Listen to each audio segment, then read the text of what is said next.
Hello everyone and welcome. We are so glad to have you join us today for our webinar on the triple constraint of project management. What is it and why is it important? I am Kathy Vasquez. I'm with Max Technical Training and I'm going to be your moderator today. Today's webinar is the first in a series of 4 that we have here. Our next webinar will explore the topic of preparing for the PMI Professional in Business Analysis exam. And if we could have the next slide, please. And then we have 2 others after that. You can see on the slide here for BAs and project managers. In a few days following this webinar, everyone will receive an email from us that will have links to the recording of this webinar as well as the slide deck, so don't worry about that. I want to let you know that Max is a proud sponsor of IIBA and PMI, for those of you who are members, and that if you do take a class with Max, you always get a 10% discount as a member. Could we have the next slide, please? Today's Lunch and Learn is brought to you by Max. We are a premier provider of software and professional skills education for IT and business professionals. Delivering training in top technologies and methodologies for over 17 years, clients prefer Max because our trainers are highly qualified experts in their subject areas. They help clients solve real problems as part of the typical classroom experience. And this is a little bit more of my 30-second commercial. Everyone, please bear with me. If we could have the next slide, please. Instruction at Max is not a one-size-fits-all. We develop and deliver modified and customized curriculum, and we can deliver training privately at your client's site. We provide follow-up mentoring, coaching, and consulting as well for those clients who need that extra boost to transform training into action. So the next slide. Before we begin, I do have just a few housekeeping tips. I want to let you know that Lou will present for about 45 minutes. If you have a question during the presentation, please type it into the questions section found on the GoToWebinar screen. Lou will try to address your questions as they come. I will be assisting him with that. If you have any technical questions or comments that you need to share with us, please use the chat section. Our technical lead, Brandon, will assist you with those. As I mentioned, we are recording this webinar. We will email a link to the recording and the slide deck to you before the end of the week. So let me now introduce to you Lou Bergner. Let me describe a little bit about his background. He is a senior consultant and he's a senior trainer. He brings over 15 years of project management and BA consulting and training expertise in various industries, from banking to the manufacturing, on both the profit and nonprofit sides. His extensive background includes working with organizations around the world to provide best practices expertise. And as a PMP, he has an MBA as well, and he blends that perspective with his PM skills. Lou combines all of these strengths with his understanding of technology to support clients and to improve processes. And he's a very highly entertaining, I should say, trainer as well. So I think you'll enjoy today's presentation. Welcome, Lou, and thank you, everyone, for your time today. Thank you, Kathy, and welcome, everybody. I'm glad to see you here. What we're going to talk about today is one of the fundamental concepts of project management, and it really has to do with what they call the triple constraint. Some of you may have heard about that. By the end of the class, you'll know what that's about. What we want to talk about during the session today is we'll talk a little bit about the project management professional certification, so that if any of you out there are interested in obtaining that certification, you'll know what goes into that, and then we'll launch right into the triple constraint. Please feel free to ask any questions that you have. Kathy will sort of keep track of those for me and pass them along to me so that we can answer anything that you've got. And if anything comes up afterwards, please feel free to contact us here at Max, and we will get answers to you. All right? So without any further ado, applying for the PMP certification exam, there are a number of requirements. First, there's an education and experience requirement. If you have a bachelor's degree or more, you need to be able to show that you've got 4,500 hours of project management experience in the last 8 years. Now, that experience has got to be spread over 36 months. Okay? So if you were working on 2 projects in the same month, you can count that month once, and you can count all the hours of experience that you had in project management. Okay? Now, some of the experience has got to be in each of the 5 project management knowledge areas. So you have to have done some project initiation, some project planning, some execution, some monitoring and control, and some project closure. That's not some for every project, that's just some, right? So if you didn't do any project closure except in one project and you did it for 10 hours, that's fine, that's all you need, okay?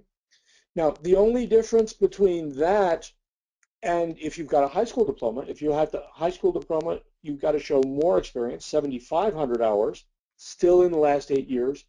It's got to be spread over 60 months, and it still has to be from each of those 5 knowledge areas. Any questions? Okay, here are the 5 process groups. No, sorry. Yeah, I'm just going to say we don't have any questions yet, Lou. If we do have questions, everyone please remember to put those in the questions bar, and I'm very happy to read those out for Lou to you. Thank you. All right, so here are the 5 process groups. Initiating, which really has to do with the project charter and identifying stakeholders.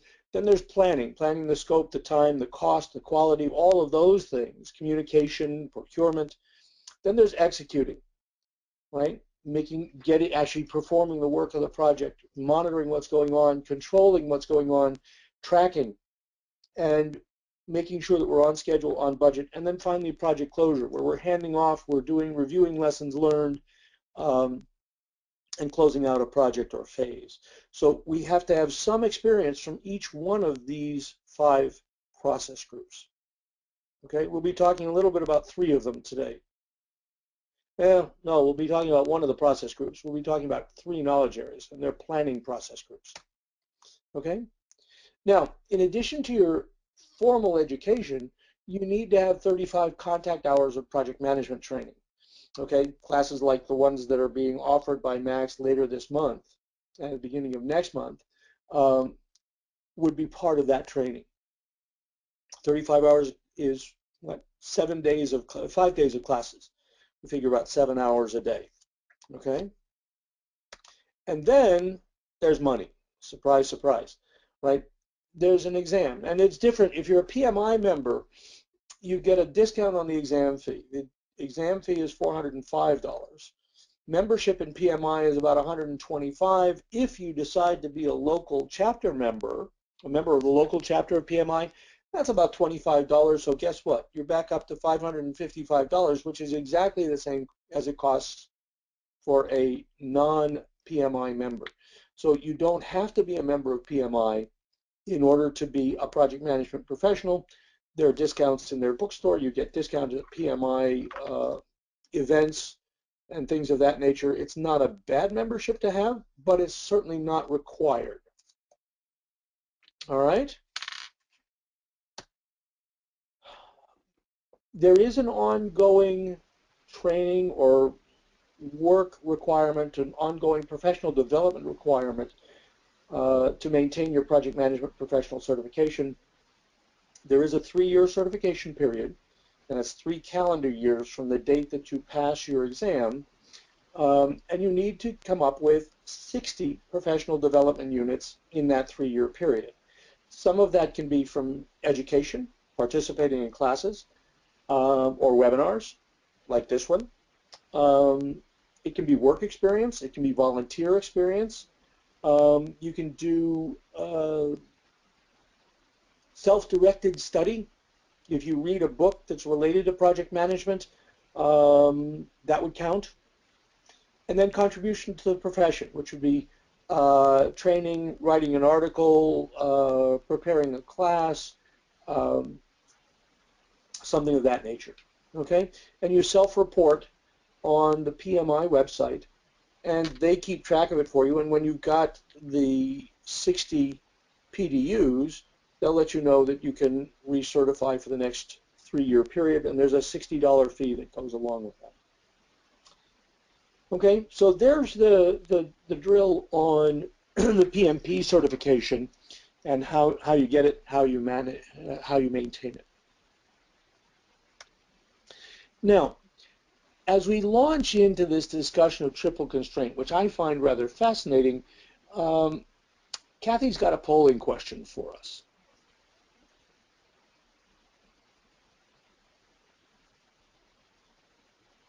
So if you would all vote there, Kathy will we'll tally this up and we'll show you the results.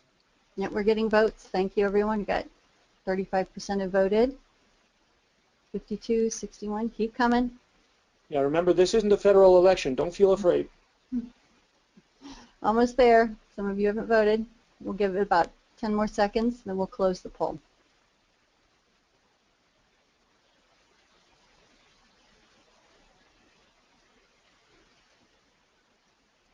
Okay, I'm closing the poll now, and we'll share the results. 71% said scope definition. Good. Staffing constraints, poor strategy. Good. 71% of you hit it. Poor scope definition. Thank you. That's really interesting. The idea that we don't define the scope of our project well puts us in a position where we're starting to work on a project before we fully understood what it is that we're supposed to be doing. Now, clearly, that sounds like a recipe for disaster, because if I don't know what I'm doing, but I'm looking busy, I'm sitting at my desk, I'm talking to people, and I'm having meetings, but we haven't clearly defined what it is that we're supposed to be working on. Can you imagine how difficult it would be to get a product, to produce a product that people are really going to want on schedule and on budget? I can't see how you could do that. Anyway, good. Let's talk about the triple constraint. There are some other causes. Lack of senior management support. These are in no particular order, by the way. Poor scope definition. Lack of user participation. If we don't get the users participating, after all, this is for them, right? It's going to be really tough. And if we're not doing formal project risk management, there's another major challenge. And this is done in a Standish Group report in 2009. It's called their Chaos Report. And they do this report every couple of years, and the factors don't seem to change very much. All right? Now, triple constraint. You may have heard about this. It's all about meeting stakeholder expectations. Okay? Stakeholder expectations are in the center of this triangle, and the reason that they use a triangle is because it's rigid, right? If something's going to move, something else has to give too. Now, the triple constraint has to do with scope, time, and cost. Those are the three constraints. Before we go into this, let's talk a little bit about some definitions, just so we know. A project is a temporary endeavor undertaken to create a unique product, service, or result. Okay, now there are two important words in that definition. Temporary is the first one, and that's important because, well, I mean, you've all worked on that project from hell. You know what I'm talking about, right? The one that has a beginning and just goes on forever, right? At some point, that's not a project anymore. At some point, that becomes operations. We need to have a way, and if we've clearly defined the scope of the project, we will know what that end point is, so we can call the project finished. The other important word here is unique. And the fact that a project creates a unique product, service, or result rather than a consistent product, service, or result instills into a project a level of risk that we don't see in operations. Operations, we're doing the same thing over and over and over again, and we're looking for consistency. Because a project produces a unique product, there's risk there to a degree that there's not in operations. Okay? Two other words we want to define: constraints, limiting factors. Okay? Whether it's cost, time, scope, quality restrictions, quality constraints. There may be a lot of different constraints, but a constraint is a limiting factor. Now, assumptions in the project management sense are factors that for purposes of planning are considered to be true, real, or certain without proof or demonstration, right? So if I were creating a project plan and I was planning on, that plan requires that I have Kathy's services for 2 months and I need Brandon's services for 4 months, I'm happily going away and I'm preparing all my schedule and my plan and all of that around those two assumptions that they will be available. Now, so far I don't have any proof of that. What I probably ought to do, and do you hear the risk that's there? Does everybody hear that? I'm seeing a lot of heads nodding, right? We hear the risk in that because I haven't talked to Kathy's boss or Brandon's boss to find out if I really can have them for 2 and 4 months respectively, working on my team. Oh, you can have me. That's no problem, Lou. Kathy, thank you. You're welcome. All right, what about Brandon? Kathy? Oh, I think Brandon is probably in a classroom right now. So. Darn. If he's busy, what's going to happen to my project? Does everybody hear the risk that's there? So what I want you to do, I mean, if you don't take anything else away from this class, start writing down your assumptions. When you hear yourself say, well, assuming that, or if you're not sure that that's something that you're basing your project plan on, if you're not sure that it's true, I want you to write that down. Make a list of those, and then go around and find out whether or not they're true, right? So just like I did with Kathy, when I asked Kathy if I could have Brandon for 4 months, Kathy said, well, I think he's busy. Oh, now my project is in jeopardy, right? And do you hear how getting that confirmation from Kathy, if Kathy had said, yes, the degree of risk in my project has just decreased, right? So just a quick suggestion on assumptions. Don't just let them go by, because there are two things that happen when you start to get old, and this is something I know from experience, right? One of them is you forget stuff. Let's move on. Oh, wait a second. What was the second? Kathy, do you remember what the second thing was? You just don't remember. Lou, So, I'm sorry, I do not. okay. So Lou, I am multitasking. Okay. How does that affect your project? That's a challenge, Kathy. If I've agreed that I only need you 50% of the time, that's okay. But I want you focused. During my 4 hours a day, I want you focused on my project. Thank you very much. Okay. Right. Once again, there's an assumption that we have to clarify. Right. Anytime you can write down an assumption and get clarification on that, get verification that that's true, you've reduced the level of risk in your project. You've made your project plan much more solid. Okay? And that second thing that I was trying to think of might come back to me, but I don't hold out much hope. Okay, so triple constraint, scope, time, and cost. Now, some of you may not know the concept of triple constraint that way, but many of you have probably heard the phrase that you can have it fast, cheap, or good. Pick two, right? The idea is if the scope is constrained and the cost is constrained, then I have to be able to negotiate the time, right? If the cost is constrained and the time is constrained, I have to be able to tell you what I can do with those resources in that amount of time. Does that make sense to everybody? I'm going to assume a yes. Okay? Let's talk about this a little. What we want to do is we're going to be balancing. Our challenge as project managers is to balance the trade-offs or manage the trade-offs between scope, time, and cost. Some people like to put quality down there with scope, which is fine, right? Because if we change the quality, that's going to affect the budget as well, isn't it? Okay, so we have to balance the trade-offs between scope, time, and cost, right? Think about this. Have you ever been in a position where somebody says to you, Kathy, we've just cut $100,000 out of your project? Oh no, Lou, don't do it. Yeah, but you see, and what Kathy's thinking is, and Kathy, reading into that, aren't you assuming that I want you to deliver all the same stuff at the same quality in the same amount of time for $100,000 less? That's right. Is that reasonable?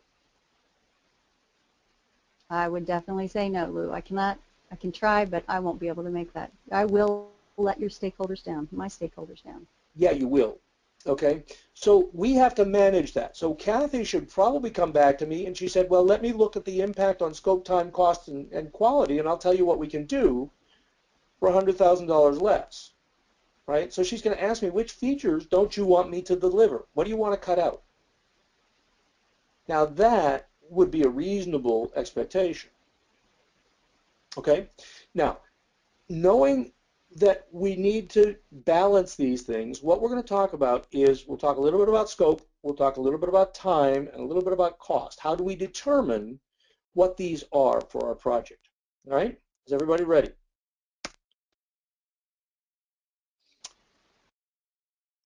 Okay, this is the slide that goes with the explanation that we just gave about the trade-offs, right?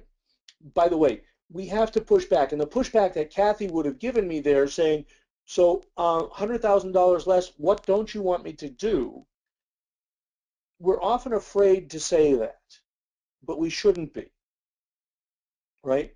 Because if we accept to do it for $100,000 less without any change, we're setting ourselves up to fail, and when we do that, we're also setting up our management, our higher ups, for failure.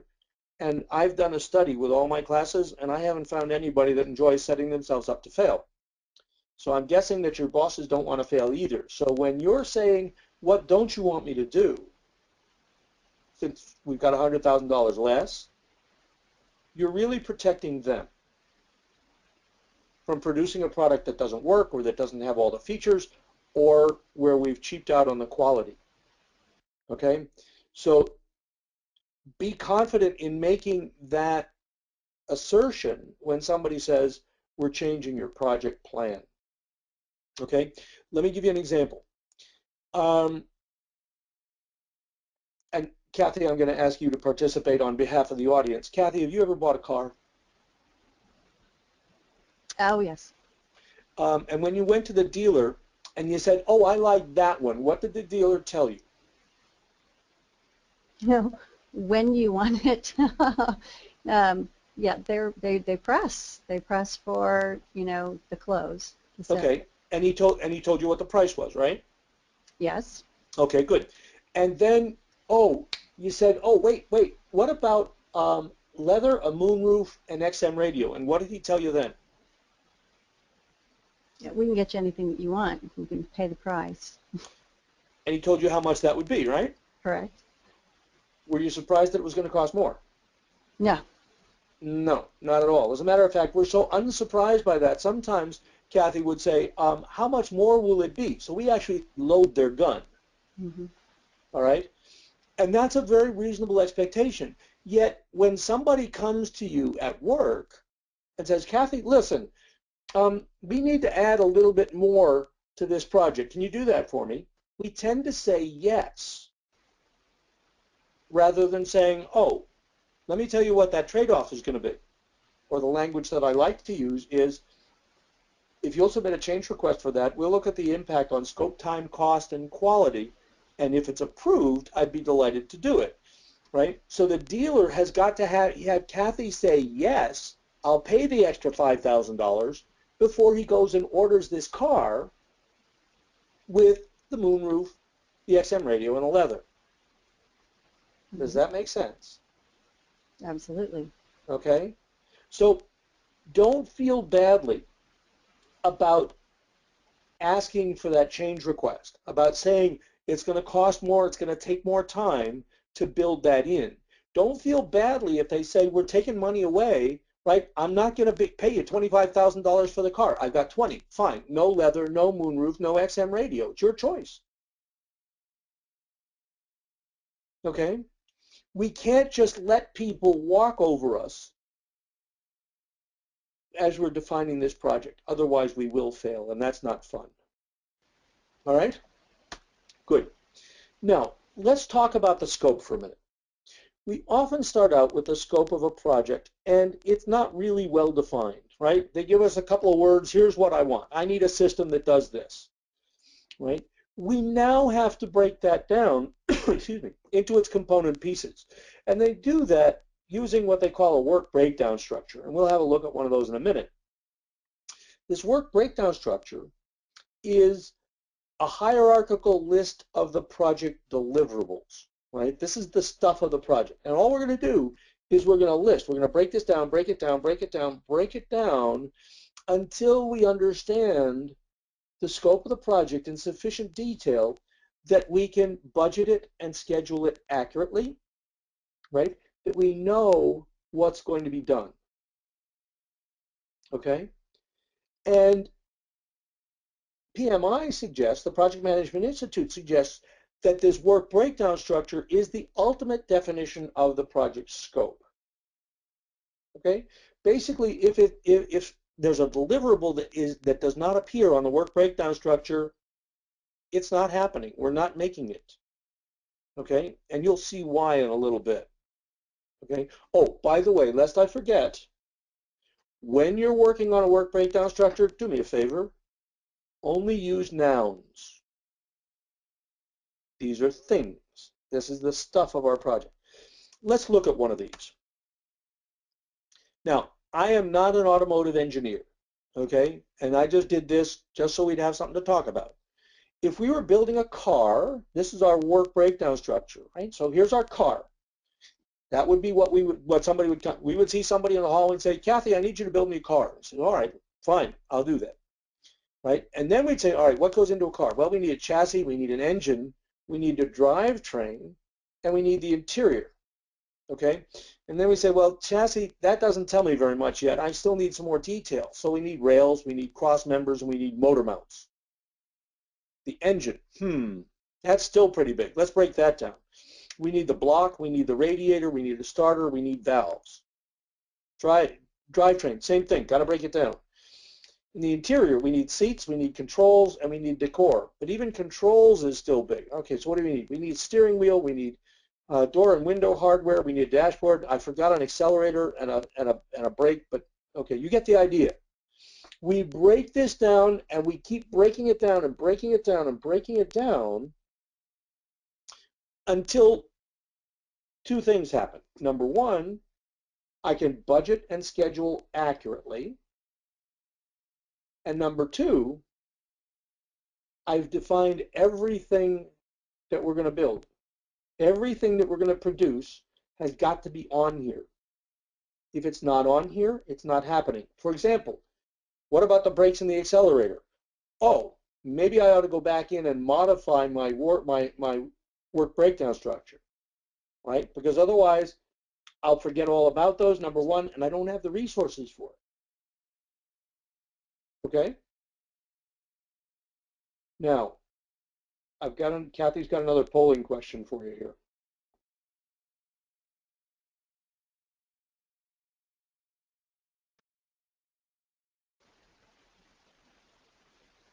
So everybody go ahead and please vote on this poll.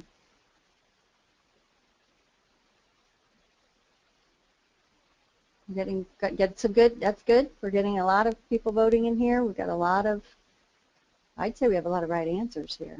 Well, we should. Oh yeah, you think so. People were listening, they were attentive. Good. 5 more seconds. We'll give another 5 seconds for voting, and then I'll close the poll and share the results. Okay. I get rather obstreperous when people get the answer to this question wrong, specifically after I just gave it to them. Here we go, Lou. Now, 87%, right on. Good. Wonderful. Yeah, right. Nouns, they describe the things of our project. Okay? Does anybody have any questions about work breakdown structures at this point? Lou, I think you said, correct me, they have here a question here. It says that you said something didn't appear on the work breakdown, that it wasn't going to happen. What did you mean by that? Good question. Let's talk about the accelerator and the brake. Okay?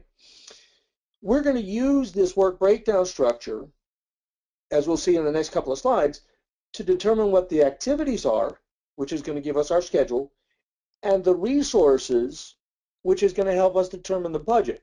Now, if I have seats here, right, I will come up with the activities that we need to make the seats, and I'll determine what the resources are that we need in order to do all those activities to make the seats, and I'll have all that. Now, the accelerator isn't there and the brakes aren't there. As a matter of fact, there are no wheels on this car either, right? So where are the resources going to come from? And where is the money going to come from? Where's the time going to come from to do all that if we don't have it in the work breakdown structure, right?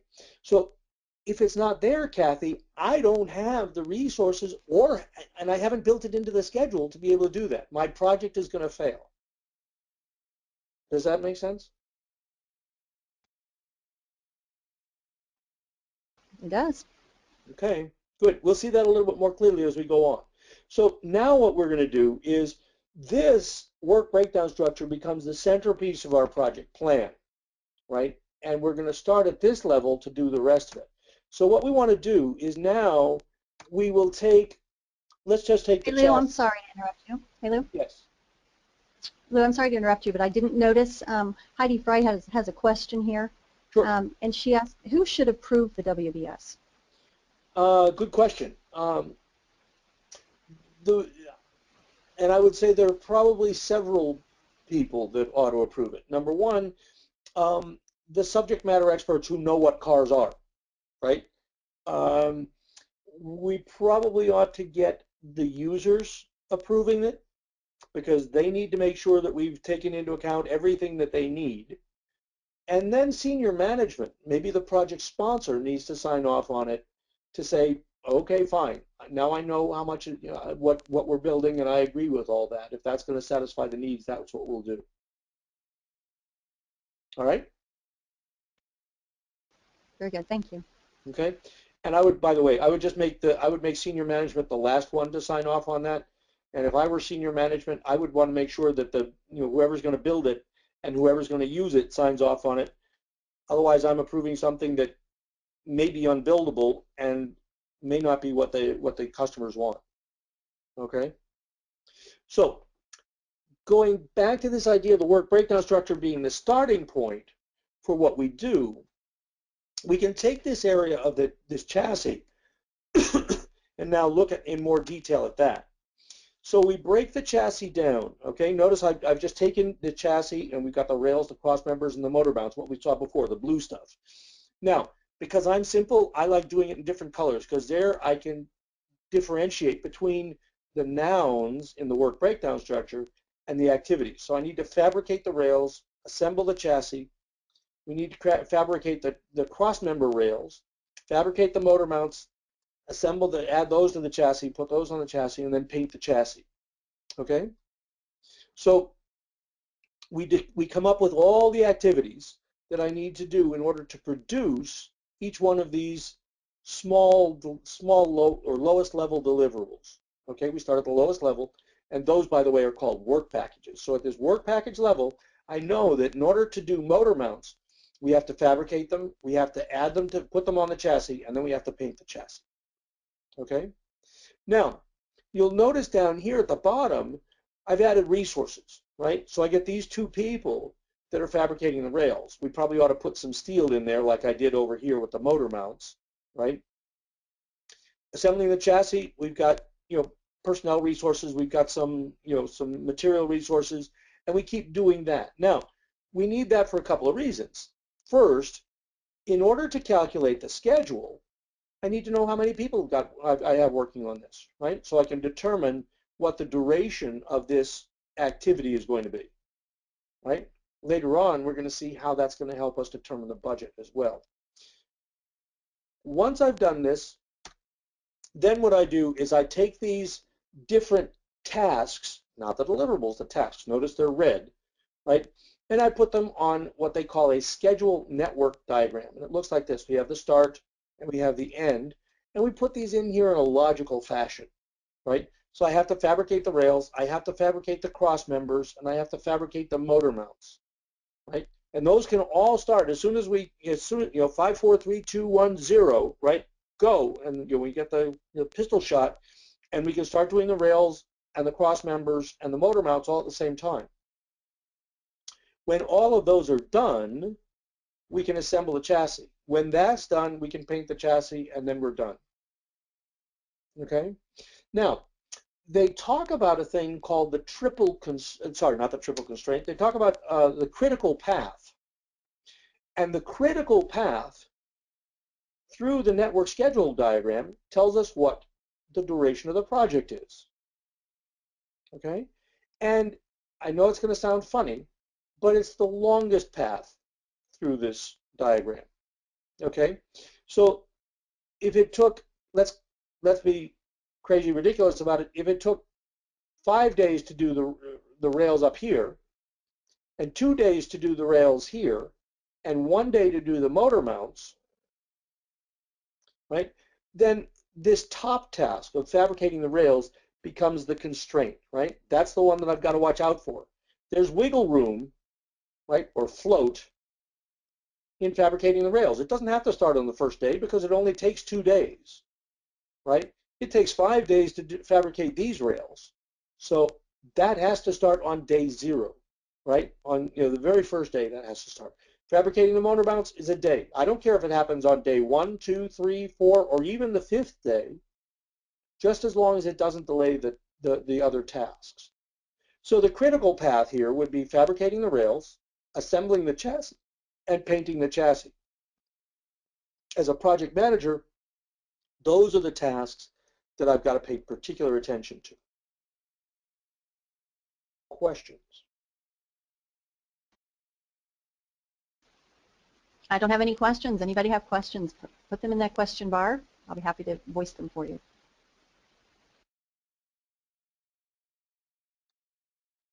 All right. If somebody has a question, Kathy, just jump right in. In the meantime, now let's talk a little bit about cost. Okay? If we start with the work breakdown structure, the blue stuff, right, and then we do the activity list, the red stuff, and in order to do the red, we need to put resources here, right, down at the bottom. Now what we do is we go shopping, okay, and we find out what the salary of each of these people is, how much does this resource cost, and how much of it do we need? How much does angle iron cost, or whatever that resource is, and figure out what that is? And what about this resource? How much does that cost? That must be rubber or something. Okay? So we know how much of it we need. We figure out how much it costs. Watch. Then what we do is we simply add that up. Now I know the cost of each activity. And because I know the cost of the activities, and because these two activities, 1.1.1 and 1.1.2, produce the rails, I can add those up. Now I know how much it costs to do rails, how much it costs to do cross members, and how much it costs to do motor mounts. Okay? In addition, when we want to know the total budget, I just add those up, and now I have the budget. It's really quite simple and a rather elegant way to actually develop the budget. And what it helps us do, okay, it helps us keep everything in sync, right? Because if I add new activities, I have to add resources. If I add resources, I've got to figure out how much they cost. Now the cost of the project has changed. Does that make sense to everybody? Makes good sense. Okay. Yeah. I do have a question here. Go ahead. Would you add dollars for risk? Where do I add dollars for risk? Not where, but would you? Would I? Mm-hmm. Yeah, absolutely. What we would do, actually, that's an excellent question. We would set up, if I had my, if I ruled the world, we would set up a contingency, a reserve for risk, and there would be both cost, money, and there would be schedule contingency. Okay, because some risks have cost implications, Some risks have schedule implications and some have both. Okay, so we absolutely want to have a contingency set up in case risk is going to happen. And if you recall the definition of risk, I'm sorry, the definition of a project, which was project is a temporary endeavor undertaken to create a unique product, service, or result. And we said there's risk there. It would be irresponsible if we didn't set out a contingency to deal with risk. Now, please understand, if we have a contingency, and I don't care whether it's schedule or cost, schedule or budget, we can only use that for risk. If you've built in some money as a contingency for risk and you haven't used it yet, and somebody says, oh, I'd like to add in this doohickey, don't even think about saying, oh, well, we've got some money here that we had from contingency, we can just use that. No, you can't. No, you can't, not without getting approval. Now, you can go back up to management and say, hey, you know what, somebody's asked for a doohickey, right? And we've got some contingency money. Is it all right if I use it for that purpose? Because if we haven't used it for risk, we should give that back. And it's the same thing for the schedule contingency as well. If we don't need the extra time, we'll deliver early. Does that make sense? It does. Thank you. Okie dokie. Good. All right. So we see how looking at the triple constraint, scope, time, and cost, and using this work breakdown structure tool as our way to start this, we start with the work breakdown structure, understanding what the scope is first, right? Have to start with that.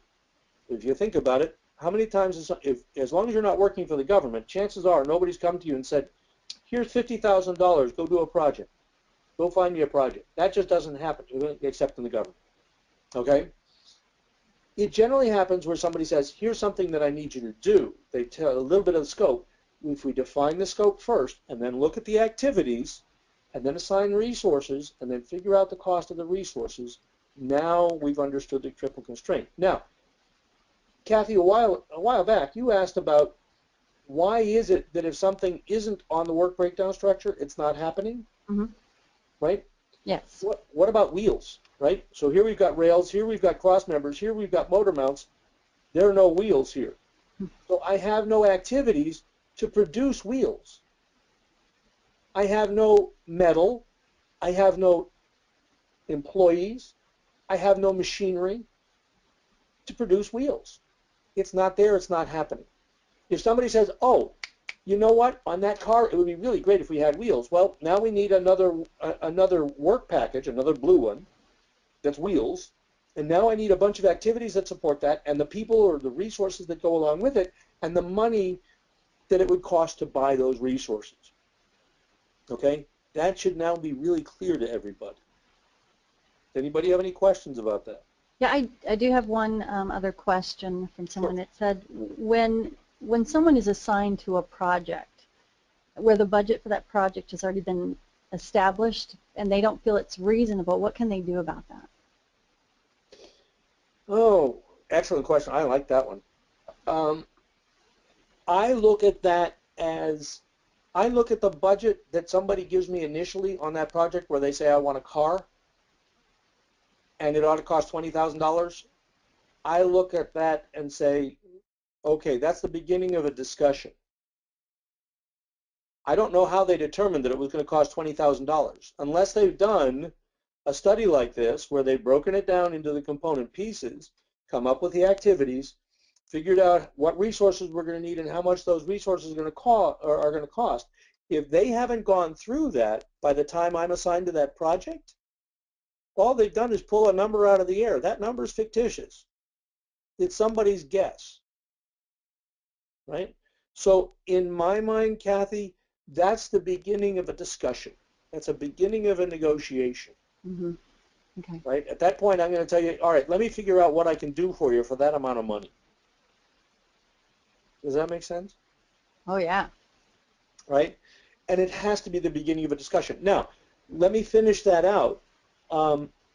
Kathy, if in that discussion, if I start to find out that all you have is $20,000, then I have to say, okay, fine. Now I know what kind of car. Now I have to figure out what kind of car I can get for you, right? You're not getting a Bentley, No. okay? But that's the discussion. And so what we have to do is we have to figure out. Remember, we said you can have it fast, cheap, or good. Pick two. We have to find out which one or two of those constraints are not negotiable. Okay? If the cost is negotiable and you say, well, here's what I can do for $20,000, and they say, well, that doesn't really meet my need, and you say, well, what else do you need? And they say, well, I need, hand-rubbed wood interior, right? You say, well, let me go back and figure out how much that's going to cost. You say, well, that's going to be $50,000. And they say, okay, fine. Well, then cost is not the non-negotiable constraint. At that point, scope is the non-negotiable constraint, right? Because that, no, absolutely has to have hand-rubbed wood interior. Okay? But we have to know what that is in order to know how we're going to negotiate. What constraint do we have to respect the most? Okay? Very good. All right. We've got a few minutes that we can take yet for questions. Just a quick review, right? Talked about the triple constraint, scope, time, and cost, right? And those were embodied in the scope is embodied in the work breakdown structure, right? That list, hierarchical list of deliverables, and we use nouns for those, right? The time, the schedule, those were the red ones, right? And I forgot to ask the polling question, but we use verbs for those, okay? Schedule those activities start with verbs. If we went back a slide or two, right? That's all You'd right. see fabricate rails, assemble chassis, fabricate, assemble, paint, right? Verbs. Mm-hmm. Okay? And I change colors because it makes sure that I do the verbs rather than the nouns. All right. All right. And then we talked about cost, doing the budget. And now budgeting for, with the work breakdown structure and the activity list and the resources that we have to assign to the various activities, coming up with our budget is actually very simple. Right? It's a simple question of doing the shopping, right? Find out what does a machine operator get? What does a programmer get? How much machine operator time do we need? How much programmer time do we need? Right? How much does steel cost?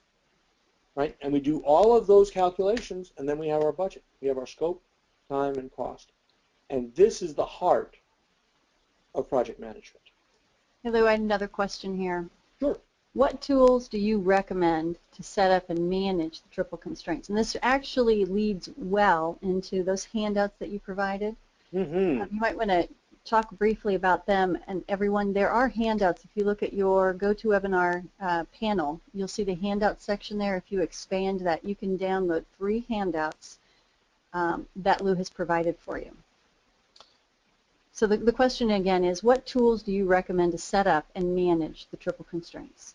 Okay, good question. And I've seen it done really poorly in a lot of places, unfortunately, where they say, use Excel. Well, Excel's not really well suited for it.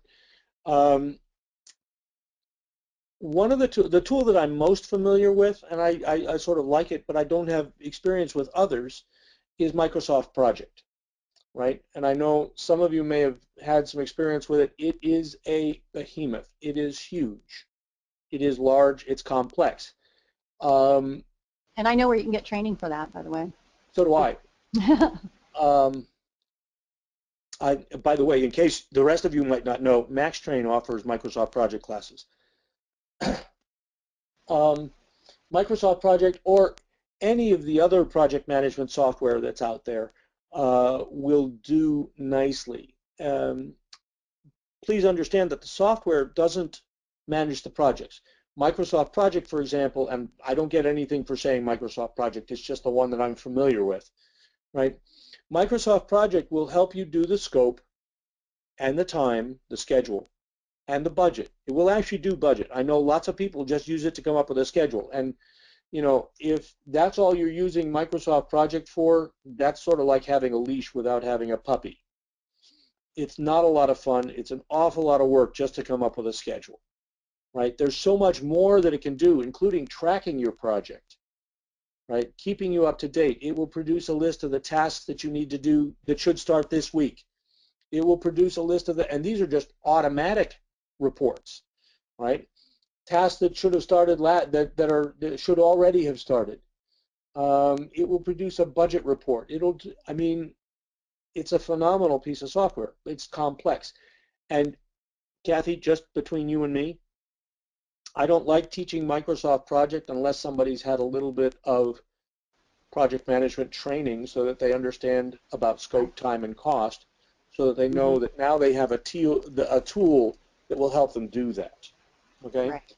Now there are some free tools out there, and you know, I haven't worked with them, but they will also do the same kinds of things. Maybe not as elegantly, and you might not have that integration that you'd like to have with Outlook, for example, and with the other Microsoft product tools. Now, there's another one out there, neat tool that I use for other purposes, and that's called MindJet. MindJet is a mind mapping application, and they've now built in a number of project management tools into that to make it interface nicely and a reasonable tool. I don't think it does quite the job that Project does, but it's still a reasonable possibility. Okay, are there other questions? No, I don't think so. All right, then I will hand this off to you, Kathy. All right. Well, thank you very much, Lou. Everybody, I'd like you to stay on. If you do have questions, I still have the question panel open, and Lou is here with us to answer any questions. The next slide, Lou, and he has control. I just want to let everyone know that we do have these courses, and Lou is teaching. Lou, I don't know if you're teaching every one of these or if it's some of your colleagues, but we do have the project time management, project cost management, and project risk management. These courses are all available within the next 4 weeks. You can see the dates there. And when you receive the email, you'll have a direct link to each of those registration pages. Also, we have a laundry list here, and there are even more related courses of interest that are starting up soon. Now, I want to add one quick thing for everybody. Unless you have a direct relationship with one of our education advisors, you will not know, but we are kicking off our annual buy two, get one free program here, where if you buy 2 of our classes between October 8th, tomorrow, and the end of the year, you get one free. And the details will all be included in an email that we will be sending out. If you are not already on our email list and you would like to be on our email list, just let me know. You can do that even by reply email when we send out the follow-up to this webinar, and we'll make sure that we get you the details about the buy two, get one free. I don't see any other questions, Lou, so yeah, the other piece I would just say for anyone who has not been with Max, we do have a money-back guarantee, 100% satisfaction money-back guarantee. We also have something called employer insurance. So for those of you who are department leads, department or company owners, you'd like to know that if you do send an employee to Max for training, and for one reason or another they are no longer in that position within 6 months of having taken our class, you can have their replacement resit the class for free, so that you don't lose those training dollars and that training knowledge. And for the actual students or professionals who are in the class, we have what we call a free retake. So let's say you did take that Microsoft Project class, and then by the time you were able to use it, you've kind of forgot a couple of the things. You can reset one of our classes and retake it for free at no additional cost. So there's plenty of reasons to take training with Max. We'd love for you to ask us about it. And we thank you very much for joining us for this Lunch and Learn. Don't forget, we have 3 others in the series. We also have some on SharePoint and SQL, and something new, Enterprise Architecture. TOGAF and IT for IT will be coming up. Thank you again, everybody. Have a wonderful day. Thanks, Lou. Thanks, Kathy. Thank you, everybody.